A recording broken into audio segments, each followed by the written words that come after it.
Currently on 10, our investigation into legal challenges to proposed tolls has many of you talking. Well, we've received lots of emails and phone calls, and Andy Fox's investigation has certainly struck a nerve, as Andy can tell us for himself. Right, Andy?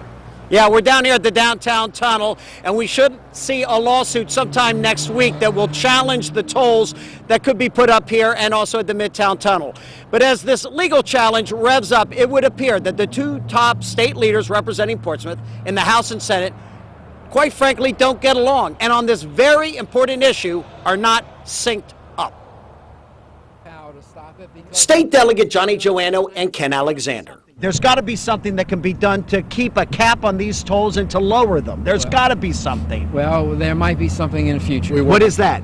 We'll tell you in the future. No, the future is now. If ever the future is now, it is now. The 11th hour fight to change the proposed tolls on the downtown and midtown tunnels and the Martin Luther King Freeway. But during this critical fight, at this critical time, it is clear Portsmouth Delegate Johnny Joanno and the city's State Senator Louise Lucas are not working together in this fight. People tell me that he supports bringing down the tolls, but I've not seen anything he's done. For the record, Joanno is opposed to tolls, but Lucas says he has been mostly silent on the issue. Think he needs to be more vocal? I do. Do you think he's been too silent? I do. Do you think that he needs to speak up? I do. Have you been explained why he has not? I cannot explain that to you any more than I can explain why there's been a silence in years past. Sorry. $1.84 during peak hours. Ridiculous. $1.84, what does that do to your business? Well, it's going to make people think twice about coming over here.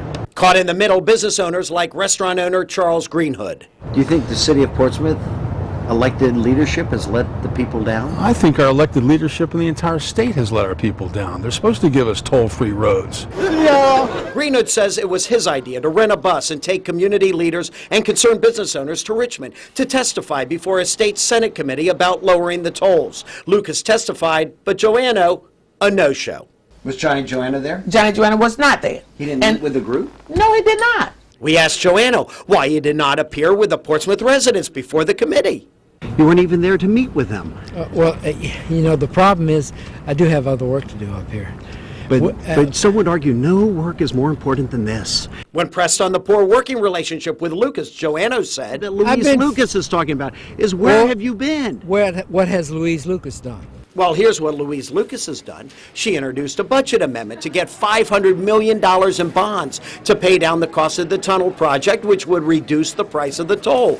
That was defeated. She introduced a bill to establish a tolling assistance program. That was tabled. She introduced a bill for low-income students to get tax credits for the tolls, but that was continued until next year. However, her efforts did get $1 million in the new budget for student aid to pay the tolls, but she's still not pleased. I asked for $500 million.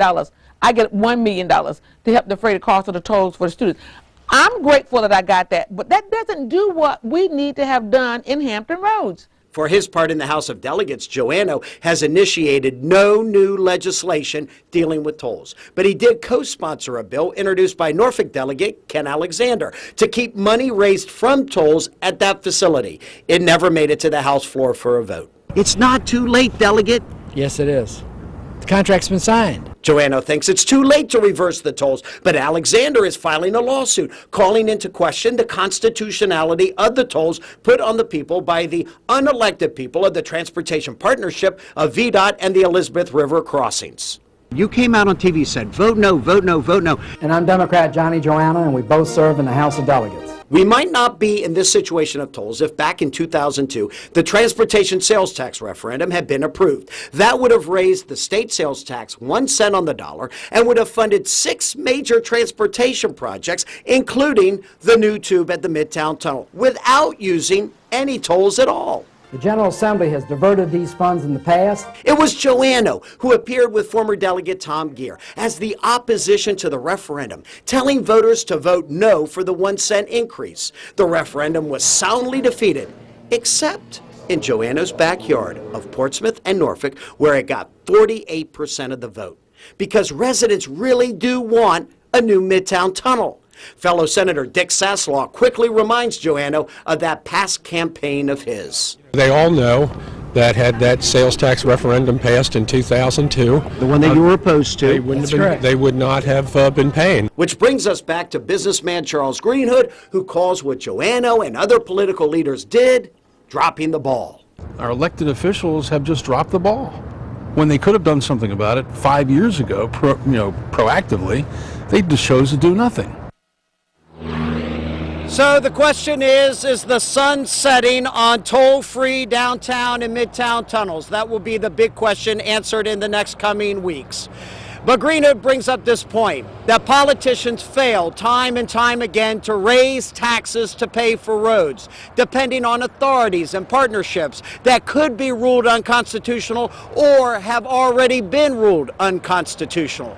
And that's the state of affairs, Greenhood says. I'm Andy Fox of the Downtown Tunnel. This is a big story. 10 on Your Side is on it. We'll keep you updated every step of the way. I'm Andy Fox, 10 on Your Side. Thanks, Andy. And for everything that you ever needed to know about tolls that could be coming to Hampton Roads, go to wavy.com. Once you get there, you'll see a timeline of what it took to put the tolls into action. There's also a link to the petition to stop them from coming. If the deal is done, we have already created a page to show you how to sign up for an Easy Pass so you won't get a bill in the mail.